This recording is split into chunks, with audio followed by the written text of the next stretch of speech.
નમસ્કાર વિદ્યાર્થી મિત્રો, ફરીથી તમારું સ્વાગત છે આપણી યુટ્યુબ ચેનલ ઉપર. અને છેલ્લા લેક્ચરની અંદર આપણે સામી મેરુદંડી વિશે એટલે ત્યાં સુધી પૂરું થઈ ગયું હતું. અને આજે આપણે હવે નેક્સ્ટ જે સમુદાય છે, બરાબર છે, એના વિશે જોવાનું છે. અને આ જે ચેપ્ટર છે એની અંદર આ છેલ્લો સમુદાય છે, બરાબર છે, મેરુદંડી. ઓકે, સૌથી પહેલાં તમને એ વાત તો ખ્યાલ જ છે કે ભાઈ મેરુદંડ કોને કહેવાય? મેરુદંડ. ઓકે, તો તમને ખ્યાલ છે કે જે મેરુદંડી પ્રાણીઓ છે એની અંદર શું થાય કે ભ્રૂણ વિકાસ દરમિયાન, જ્યારે ભ્રૂણનો વિકાસ થતો હોય એ દરમિયાન એમાં એક દંડ જેવી રચના જોવા મળે પૃષ્ઠ બાજુએ, બરાબર. એને આપણે મેરુદંડ કહીએ. શું કહીએ? મેરુદંડ. ઓકે, હવે આપણે સૌથી પહેલાં આનું ડેફિનેશન તો તમને ખ્યાલ આવી ગઈ, પણ આપણે જે મેરુદંડી જે છે સમુદાય એ કેટલા ભાગમાં વિભાજિત છે એનો પહેલાં ઓવરવ્યૂ લઈ લઈએ. ઓકે, જેમ કે સમુદાય મેરુદંડી છે. ઓકે, ચાલો. તે સૌથી પહેલાં 3 ઉપસમુદાયમાં વિભાજન થાય છે. આ શું છે? સમુદાય. આ 3 ઉપસમુદાયમાં વિભાજિત થાય છે. ઓકે, એની અંદર એક છે પુચ્છ મેરુદંડી, બીજું છે શીર્ષ મેરુદંડી, અને ત્રીજા નંબરમાં છે પૃષ્ઠવંશી. ત્રીજા નંબરમાં શું છે? પૃષ્ઠવંશી. ઓકે, ચાલો. હવે 1 બાય 1 આપણે એમના વિશે જોવાનું છે. ઓકે, પુચ્છ મેરુદંડી, શીર્ષ મેરુદંડી અને પૃષ્ઠવંશી. ઓકે, હવે આનું પહેલાં થોડું આપણે આગળ ક્લાસિફિકેશન જોઈ લઈએ કે જે પૃષ્ઠવંશી છે, બરાબર, આ ઉપસમુદાય છે. શું છે? ઉપસમુદાય. હવે આ 3 ભાગ કઈ રીતે પાડ્યા છે એનો ઓવરવ્યૂ લઈ લઈએ કે પુચ્છ મેરુદંડી જે છે એની અંદર જે મેરુદંડ છે એ ફક્ત પૂંછડીની અંદર જ જોવા મળે છે.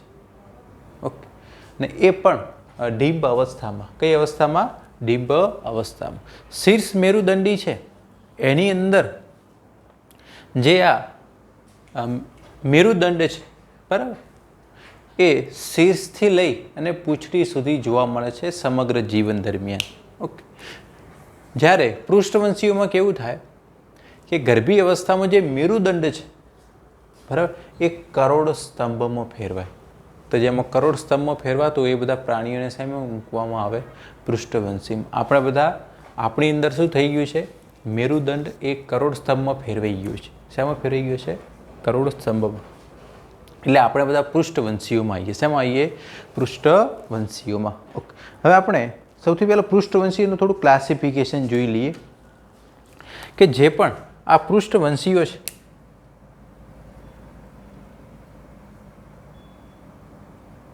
એની અંદર એ 2 ભાગમાં વિભાજિત થાય છે. કેટલા ભાગમાં? 2 વિભાગમાં. ઓકે, તમને ખ્યાલ હશે કે સમુદાય પછી વિભાગ આવે. શું આવે?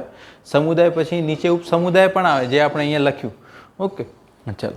એની અંદર એક છે હનુવિહીન. એક શું આવે છે? હનુવિહીન.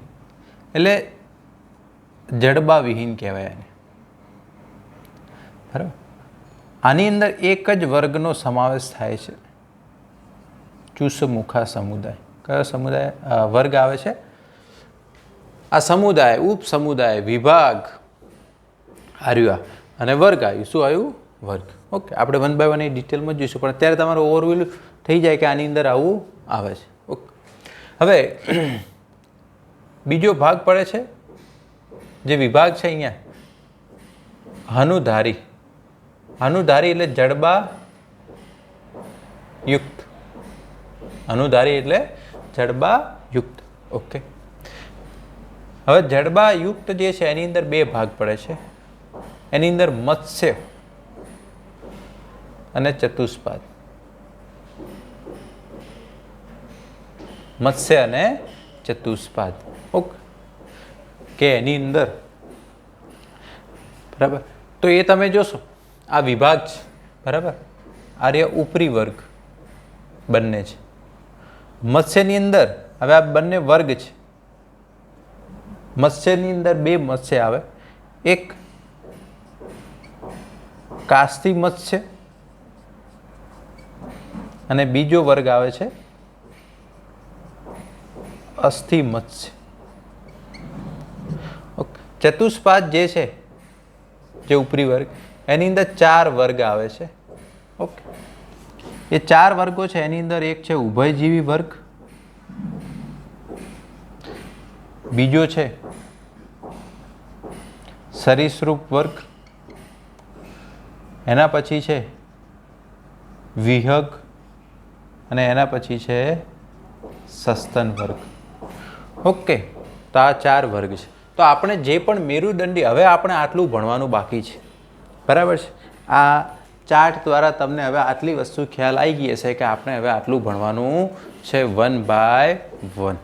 ઓકે, ચલો હવે આપણે શરૂઆત કરીએ. મેરુદંડી જે છે એની અંદર હવે આપણે જનરલ પહેલાં મેરુદંડી અને અમેરુદંડીનો તફાવત નીકાળીએ. અહીંયાથી જે આગળના જે છે એ બધાને આપણે અમેરુદંડી કહીશું. એમાં ક્યાંય મેરુદંડ જોવા મળતો નહોતો.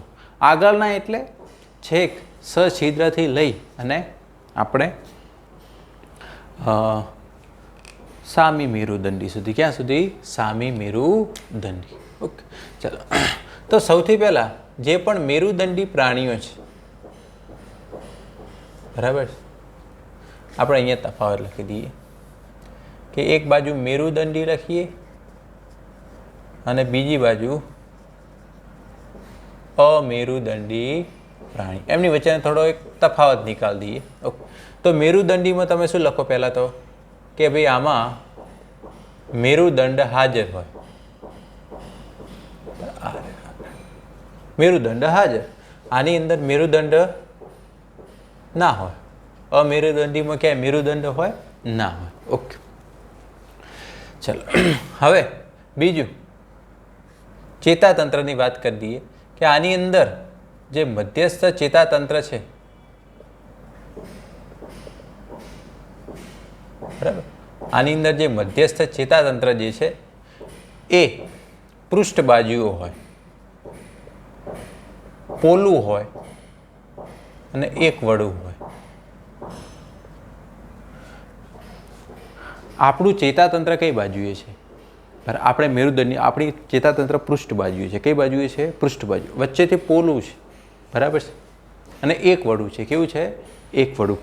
ઓકે, તો જેટલા પણ મેરુદંડી છે એની આ ખાસિયત છે. પૃષ્ઠ છે, પોલું છે ને એક વડું છે બરાબર. આપણું ચેતાતંત્ર આગળની બાજુએ છે?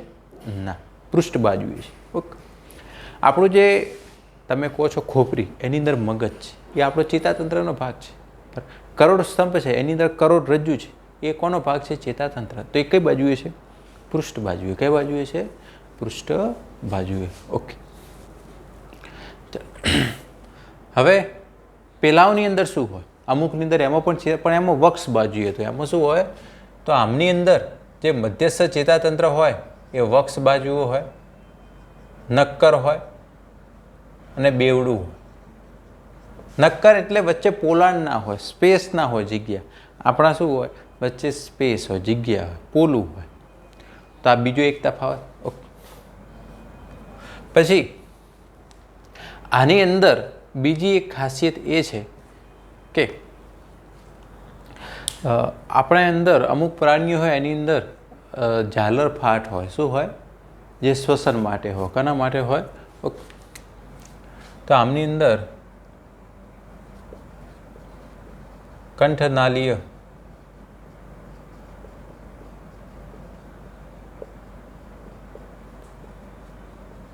ઝાલર ફાટ શું હોય? હાજર હોય. શું હોય? ઓકે, ને આમની અંદર જે પણ ઝાલર ફાટ હોય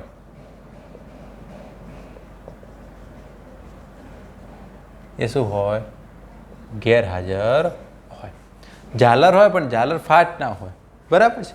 એ વસ્તુ તમારે ખાસ ધ્યાનમાં રાખવાની છે. ઓકે, ચલો. હવે એવું નથી કે આમાં મેરુદંડીમાં બધા પ્રાણીઓમાં એવું હોય છે, જીવનના કેટલાક તબક્કામાં. ઓકે, હવે એ કંઠનાળી ઝાલર ફાટ ક્યાં હોય? કંઠનળી હોય ને એની. ઓકે, હવે આપણી અંદર પણ આ ઝાલર ફાટ હોય પણ ગર્ભીય અવસ્થામાં હોય. જેમ જેમ આપણે પુખ્ત અવસ્થામાં આપણે ક્યાં જોવા મળતું નથી, પરિપક્વ અવસ્થામાં જોવા મળતું નથી. આપણે ક્યાંય અહીંયા ઝાલર ફાટ જોવા મળે છે કે જેનાથી શ્વસન, પણ ના, ગર્ભીય અવસ્થામાં એવું હોય છે. તો એ શું દર્શાવે છે કે આપણા પૂર્વજો જે છે મત્સ્ય છે. કોણ છે? ઓકે, દરિયાઈમાંથી આપણો વિકાસ થયેલો છે, એ પણ તમને ખ્યાલ હોવો, એમની નિશાનીઓ છે. ઓકે, તો અહીંયા આપણે લખશું કેટલાકમાં.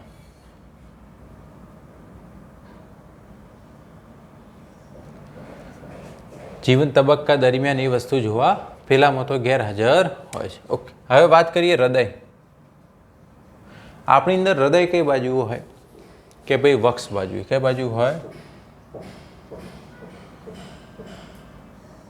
બરાબર. ઓકે, આમની અંદર હૃદય જેવી કોઈ રચના હોય તો પૃષ્ઠ બાજુએ. કઈ બાજુ હોય? જો હાજર હોય તો.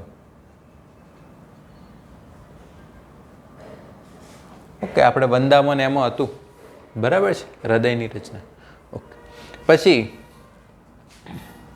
પુચ્છ ગુદા પુચ્છ હાજર હોય, પૂંછડીની વાત છે. જ્યારે આની અંદર ગેરહાજર.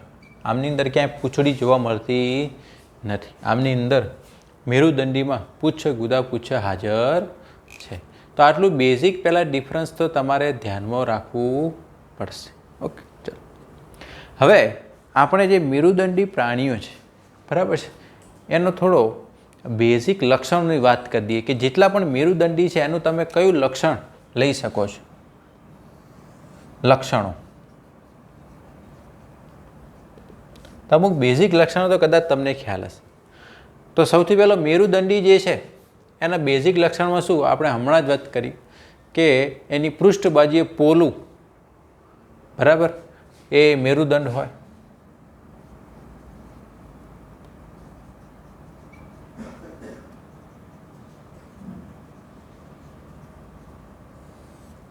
ઓકે, એ તમારે ખાસ ધ્યાનમાં રાખવાનું. પછી જોડમાં કંઠનાલીય ઝાલર ફાટો હાજર હોય.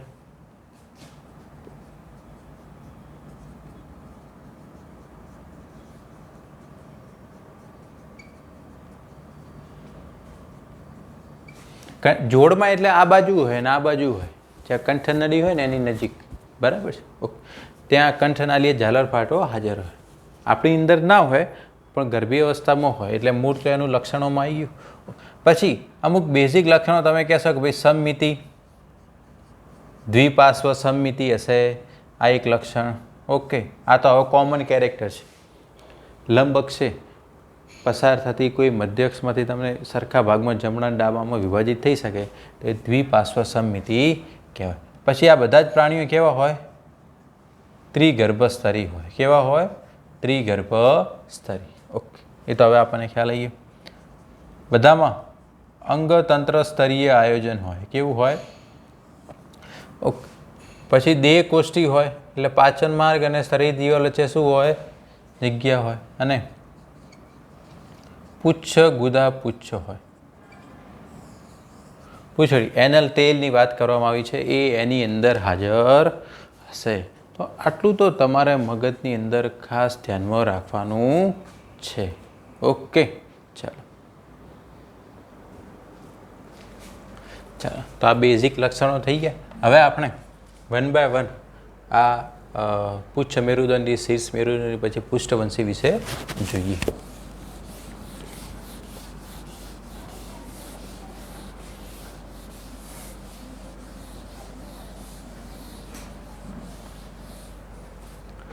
ચાલો, હવે નોર્મલી આપણે ધારો કે કોઈ પણ મેરુદંડી પ્રાણી હોય એની બુકની અંદર એક આકૃતિ આપેલી છે, બરાબર. એની અંદર આકૃતિમાં તમે જે અમુક જે છે એના એક અમુક બેઝિક લક્ષણો આ રીતે દર્શાવેલા છે કે કઈ રીતે હોય છે.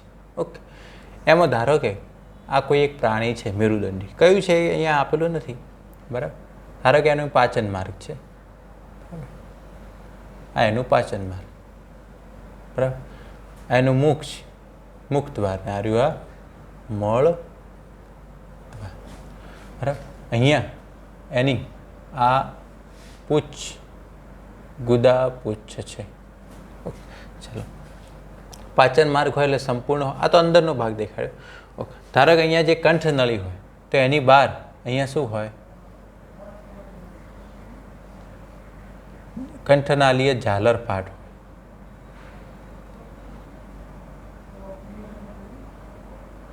ઓકે, ચાલો બીજું, અહીંયા પૃષ્ઠ બાજુએ આ શું હોય? મેરુદંડ હોય. શું હોય? મેરુદંડ. એ વસ્તુ અહીંયા જોવા મળશે. ઓકે, ખ્યાલ આવે છે? અને એની ઉપર તમે જોશો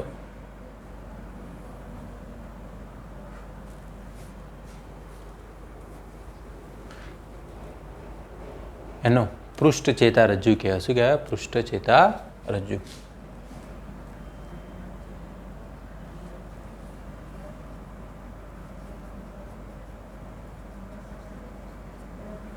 તો અમુક આ બેઝિક લક્ષણો તમે આના ઉપરથી અંદાજો લગાવી શકો છો કે આ લક્ષણો એની અંદર હોઈ શકે છે. હવે આપણે મેરુદંડીની અંદર કે એના 3 ઉપસમુદાય છે, પુચ્છ મેરુદંડી, શીર્ષ મેરુદંડી અને પૃષ્ઠવંશી. સૌથી પહેલાં આપણે જોઈએ પુચ્છ મેરુદંડી.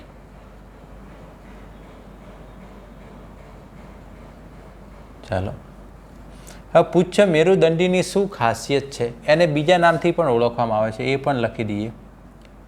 અને કંચુક મેરુદંડી પણ કહેવાય. કંચુક મેરુદંડી, ટ્યુનિકેટ એનિમલ પણ કહેવામાં આવે છે. ઓકે, હવે સૌથી પહેલાં પુચ્છ મેરુદંડી કેમ કહેવામાં આવે છે? ઓકે, કે આ સમુદાયના જે પ્રાણીઓ છે આમને પહેલાં તો આદિ મેરુદંડી પણ કહેવામાં આવે. અને શું કહેવામાં આવે છે? આદિ મેરુદંડી તરીકે પણ ઓળખવામાં આવે છે. ઓકે, આની અંદર મેરુદંડ જે છે એ ફક્ત ડિમ્બ અવસ્થામાં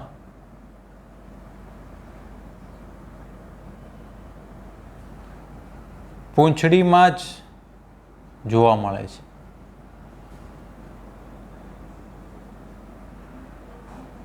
પુખ્ત પ્રાણીમાં મેરુદંડ ગેરહાજર હોય. ખ્યાલ આવે? આમાં કેવું છે, મેરુદંડ છે પરંતુ જે પુખ્ત પ્રાણી છે, એડલ્ટ પ્રાણી છે એની અંદર નથી, ફક્ત ડિમ્બ અવસ્થામાં હોય. અને એ પણ ખાલી ક્યાં જોવા મળે? પૂંછડીમાં જ જોવા મળે છે. એટલા માટે એમને શું કીધું? પુચ્છ મેરુદંડી. ઓકે, શું કહેવામાં આવે છે? પુચ્છ મેરુ. તમે કોઈ એડલ્ટ પ્રાણી લો તો એનામાં કશું જ જોવા મળે નહીં. ઓકે, ચાલો બીજું, આ જે પ્રાણીઓ જે છે દરિયાઈ છે. કેવા છે? દરિયાઈ પ્રાણીઓ છે, એ તમારે ખાસ ધ્યાનમાં રાખવાનું. ઓકે, બીજું આમની એક ખાસિયત છે કે એમની અંદર ખુલ્લું પરિવહન તંત્ર છે. આ એક અપવાદ છે. આ બુકની અંદર નથી પણ તમારે ધ્યાનમાં રાખવાનું છે. નોર્મલી બધા જ મેરુદંડી પ્રાણીઓમાં પરિવહન તંત્ર હોય એ બંધ હોય, જ્યારે આમાં કેવું છે? ખુલ્લું પરિવહન તંત્ર જોવા મળે છે. એ તમારે ખાસ ધ્યાનમાં રાખવાનું છે. અને આ દરિયાઈ છે. કેવા છે? દરિયાઈ. ઓકે, હવે આનો થોડો ઉદાહરણ જોઈ લઈએ. એસિડિયા, સાલ્પા અને ડોલિયોલમ.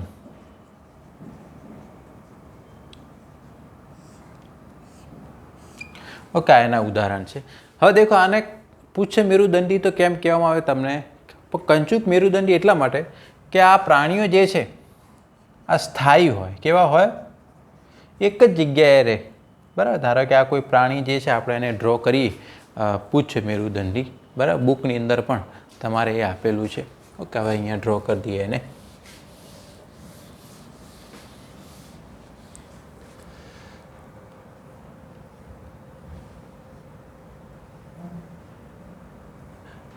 એમાં શું હોય, અહીંયા ધારો કે એને છિદ્રો હોય આ રીતે, કોઈ એક જગ્યાએ અહીંયાથી પાણી દાખલ થતું હોય અને અહીંયા ફરી પાછું પાણી બહાર નીકળતું, અને એની ઉપર આ રીતના કવર હોય,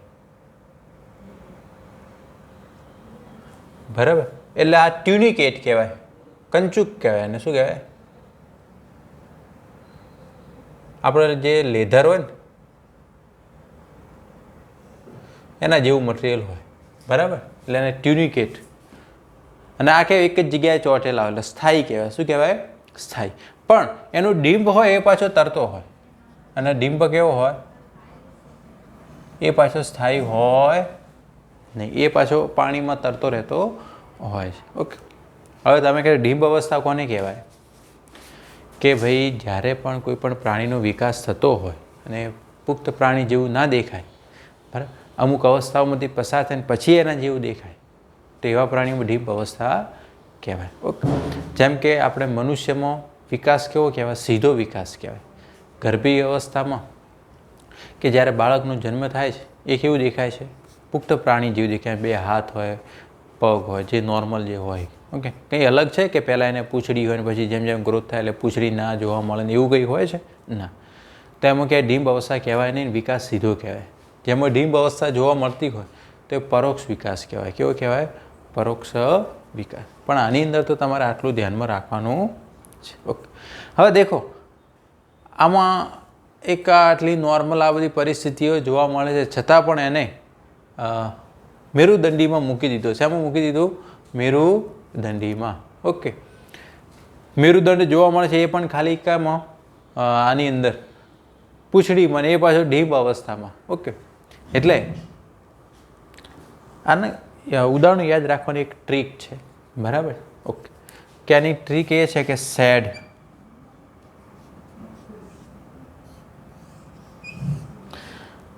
કે ભાઈ આને બધા શું કહે કે ભાઈ તારામાં કોઈ આટલા બધા લક્ષણો છે નહીં, છતાં પણ તું મેરુદંડીમાં, એટલે શું એકદમ ઉદાસ થઈ જાય પ્રાણીઓ. ઓકે, એટલે ઉદાસ એટલે સેડ. ઓકે, સેડ ઉપરથી સાલ્પા, એસિડિયા અને ડોલ્યુલોમ, બરાબર છે. કે આટલા બધા લક્ષણો ના હોવા છતાં કે તને આની અંદર મૂકી દીધું, બરાબર છે. ઓકે, તો આ પુચ્છ મેરુદંડી. શું આવ્યું, પુચ્છ મેરુદંડી. ઓકે, ચાલો બુકની અંદર આનું ડાયાગ્રામ પણ આપેલો છે. ચાલો હવે શીર્ષ મેરુદંડી. આ બધા કયા ભણી રહ્યા છે આપણે, મેરુદંડીના ઉપસ. એટલે મેં પહેલાં આ બધું લખી દીધું. ઓકે, કે આમની અંદર શું છે, મેરુદંડ સમગ્ર જીવન દરમિયાન શીર્ષથી પૂંછડી સુધી જોવા મળે છે. આમ જ ખાલી હિસ્સામાં હતો પેલામાં જ, ડિંબ અવસ્થામાં. કઈ અવસ્થામાં, ડિંબ. આમાં એવું છે નહીં. આ પણ બધા દરિયાઈ પ્રાણીઓ છે. કેવા છે, દરિયાઈ પ્રાણીઓ છે. ઓકે, આના ઉદાહરણો તમારે ખાસ ધ્યાનમાં રાખવાના છે. આ પણ આદિ મેરુદંડી તરીકે ઓળખાય છે. આ પણ આદિ મેરુદંડી તરીકે ઓળખાય છે. ઓકે, આના ઉદાહરણની અંદર જે ખાસ કરીને બ્રેન્કિયોસ્ટોમા, શું કહેવામાં આવે, બ્રેન્કિયોસ્ટોમા, બ્રેન્કિયોસ્ટોમા. ઓકે, અને એમ્ફિઓક્સસ,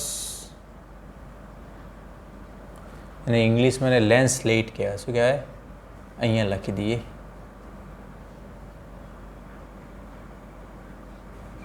ઓકે, આ ઉદાહરણ તમારે ધ્યાનમાં રાખવાનું છે. ઓકે, પૂછ અને શીર્ષમાં ખાલી તફાવત તમારે ધ્યાનમાં રાખશો. શું રાખશો, કે ભાઈ આની અંદર મેરુદંડ સમગ્ર જીવન દરમિયાન શીશથી પૂંછડી સુધી જોવા મળે છે, એ પણ દરિયાઈ છે. બરાબર છે. ઓકે, આદિ મેરુદંડી છે. બ્રેકિયોસ્ટોમા.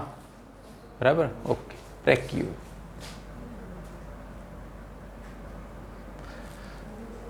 આ ખાસ પૂછાય છે. બ્રેકિયોસ્ટોમા અથવા એમ્ફીઓક્સસ. એમ્ફીઓક્સસ લેન્સલેટ પણ કહેવામાં આવે છે. તો આટલું તો તમારે ખાસ ધ્યાનમાં રાખવાનું છે. ઓકે, ચલો. હવે આની અંદર આપણે હવે આગળ જોઈએ પૃષ્ઠવંશીના હવે જનરલ લક્ષણો જોઈએ. હવે કોના લક્ષણો જોઈએ? પૃષ્ઠવંશી. ઓકે, હવે આપણે આવી ગયા અહીંયા સુધી. બરાબર.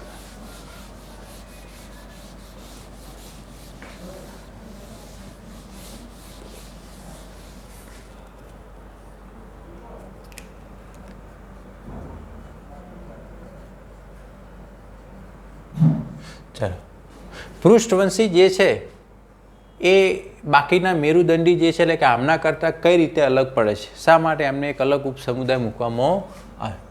તો જે પણ પૃષ્ઠવંશી છે, બરાબર, એમાં મેરુદંડ ગર્ભીય અવસ્થામાં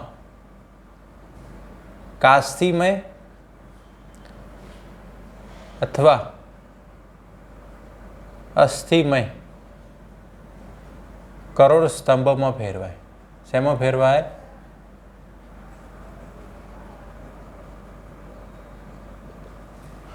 હવે દેખો, આપણે પૃષ્ઠવંશીમાં આવીએ છીએ. આપણે પૃષ્ઠવંશીમાં છે કે અહીંયા આપણે બે પૂછી દીધા, વિહગ અને અહીંયા સસ્તન. આપણે સસ્તનમાં આવીએ પણ પૃષ્ઠવંશીમાં છીએ. ઓકે, પૃષ્ઠવંશી આપણો ઉપસમુદાય છે અને એની અંદર આપણે સસ્તનમાં આવીએ. આપણી અંદર મેરુદંડ નથી, પણ આપણી અંદર મેરુદંડ એક કરોડ સ્તંભમાં ફેરવાઈ ગયો છે. શેમાં ફેરવાઈ ગયો છે? કરોડ સ્તંભમાં. ઓકે, તો જેમાં એવું થાય કે જે પ્રાણીઓમાં, જે મેરુદંડી પ્રાણીઓમાં ગર્ભીય અવસ્થામાં, કઈ અવસ્થામાં? ગર્ભીય અવસ્થામાં. ઓકે, કે જે કરોડ મેરુદંડ છે એ કાસ્થિમય અથવા તો અસ્થિમય કરોડ સ્તંભમાં ફેરવાઈ જાય, એને આપણે શું કહીશું? પૃષ્ઠવંશી પ્રાણીઓ. ઓકે, હવે આના ઉપરથી તમે શું કહી શકો કે બધા જ પૃષ્ઠવંશી એ મેરુદંડી છે? બધા જ પૃષ્ઠવંશી શું છે? મેરુદંડી છે. પણ બધા જ મેરુદંડી એ પૃષ્ઠવંશી છે? ના, બધા જ મેરુદંડી પૃષ્ઠવંશી ના કહેવાય. કારણ કે દેખો, પૃષ્ઠવંશી કોને કહેવાય? કે જેમાં કરોડ સ્તંભ હોય. તો આમની અંદર તો ક્યાંય કરોડ સ્તંભ છે નહીં. આ ખાસ ધ્યાન રાખવાનું કે બધા જ પૃષ્ઠવંશી જે છે આપણે એને મેરુદંડીમાં મૂકી શકીએ, પણ બધા મેરુદંડી એ પૃષ્ઠવંશી નથી. બધા મેરુદંડી એ પૃષ્ઠવંશી નથી. ઓકે, હવે આના આપણે જનરલ લક્ષણોની વાત કરી દઈએ. બરાબર. સૌથી પહેલું એક બેઝિક લક્ષણની વાત કરીએ તો આની અંદર હૃદય હોય એ વક્ષ બાજુ હોય. આપણી અંદર હૃદય કઈ બાજુ છે? વક્ષ બાજુ છે કે પૃષ્ઠ બાજુ? વક્ષ બાજુ, આગળની બાજુ છે. ઓકે, હવે એમની અંદર હૃદય જે છે કાં તો 2, 3 અથવા 4 ખંડોયુક્ત સ્નાયુમય હોય, મસલ્સનો બનેલો હોય. ઓકે, જેમ કે આપણી અંદર હૃદયના 4 ખંડો હોય, 2 કર્ણકો અને 2 ક્ષેપકો. વિહગની અંદર પણ 4 ખંડકો હોય. સરીસૃપ છે એની અંદર 3 ખંડો હોય, ખાલી મગરને છોડીને એમાં 4 હોય. ઉભયજીવીમાં હૃદય જે છે 3 ખંડોયુક્ત હોય.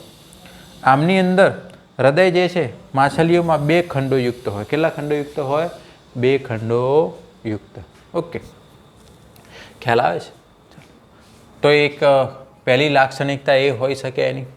ચલો, બરાબર. બીજું, નકામા પદાર્થોના નિકાલ માટે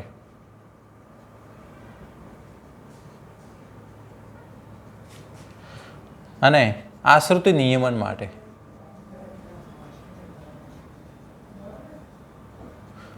આ બધા પ્રાણીઓમાં મૂત્રપિંડ આવેલું હોય. શું આવેલું હોય? મૂત્રપિંડ. ઓકે, આપણી અંદર વિચાર, મૂત્રપિંડ છે ને, જે વેસ્ટેજ છે, નાઇટ્રોજન ઉત્સર્ગ પદાર્થો અને શરીરમાં અશુદ્ધિ એટલે જે પણ મિનરલ્સને બધું મેન્ટેન કરવા માટે એની અંદર શું હોય છે? આ મૂત્રપિંડ. ઓકે. બીજું ખાસ કરીને ત્રીજા નંબરનો જોઈએ તો પ્રચલન અંગો હોય. હલનચલન માટે પ્રચલન અંગો હોય ને. ઓકે, આપણી અંદર જેમ કે પ્રચલન અંગોમાં હાથ પગ હોય, અમુકની અંદર મીન પક્ષો હોય. માછલીઓની અંદર શું હોય? મીન પક્ષો. તો એ જે છે અમુક પૃષ્ઠવંશીઓની બેઝિક લાક્ષણિકતાઓ છે. ઓકે, ચાલો હવે આપણે આનો થોડોક ઓવરવ્યૂ આપી દઈએ કે ભાઈ દરેકની અંદર કયા સજીવોનો સમાવેશ થશે. ઓકે, ચાલો હવે આની અંદર બે જે વિભાગ પડે છે કે હનુવિહીન અને હનુધારી. ઓકે, એની અંદર સૌથી પહેલું છે હનુવિહીન, એટલે એની અંદર આવે છે વર્ગ ચૂસમુખા. ઓકે, પછી હનુધારી એટલે જે જડબા ધરાવે છે, એની અંદર મત્સ્ય અને ચતુષ્પાદ. ઓકે, મત્સ્યની અંદર બે વર્ગ છે કે જેમાં કાસ્તી મત્સ્ય અને અસ્થિ મત્સ્ય. ઓકે, પછી ચતુષ્પાદ છે એટલે જેમાં ચાર ઉપાંગો હોય. જેમ કે આપણે ચતુષ્પાદમાં આપણે બે હાથ છે ને બે પગ છે. જેમ કે ઉભયજીવી છે, દેડકાની અંદર એવું હોય. એની અંદર સરીસૃપમાં બધા સાપ ને બધા આવે. ઓકે, અમુકની અંદર નથી ઉપાંગી, જેમ કે સાપ ને એમાં, પણ મગર છે, કાચબો છે. કાચબો પાછો સરીસૃપમાં આવે. ઓકે, ઉભયજીવીમાં આવશે. વિહગમાં બધા પક્ષીઓ આવે. એની અંદર શું અગ્ર ઉપાંગો પાંખમાં ફેરવાઈ ગયા છે ને પગ તો હોય છે. સસ્તન, બરાબર છે. સસ્તનની અંદર આપણે મનુષ્ય છીએ, બરાબર છે. વાઘ છે, ચિત્તો છે, દીપડો છે, સસલો છે. ઓકે, જીરાફ છે, એવા ઘણા બધા પ્રાણીઓ છે. ઓકે, તો આજના લેક્ચરની અંદર આપણે અહીંયા સુધી રાખીએ છીએ. નેક્સ્ટ લેક્ચરની અંદર હવે તમને મગજની અંદર ફિટ હશે કે ભાઈ આપણે અહીંયાથી ચાલુ કરવાનું છે હનુવિહીન, બરાબર. એટલે કે જડબા પહેલાં ચૂસમુખા જોઈશું, પછી આર્યા અને પછી આ સમુદાય 1 by 1 આપણે જોઈશું. ઓકે, તો આ લેક્ચરની અંદર તમને ખ્યાલ આવી ગયો હશે. દરેક સમુદાયના જે ખાસ ઉદાહરણો છે એ યાદ રાખવાના અને એના જે યુનિક કેરેક્ટર છે એ તમારે ખાસ દિમાગની અંદર રાખવા પડશે. Thank you.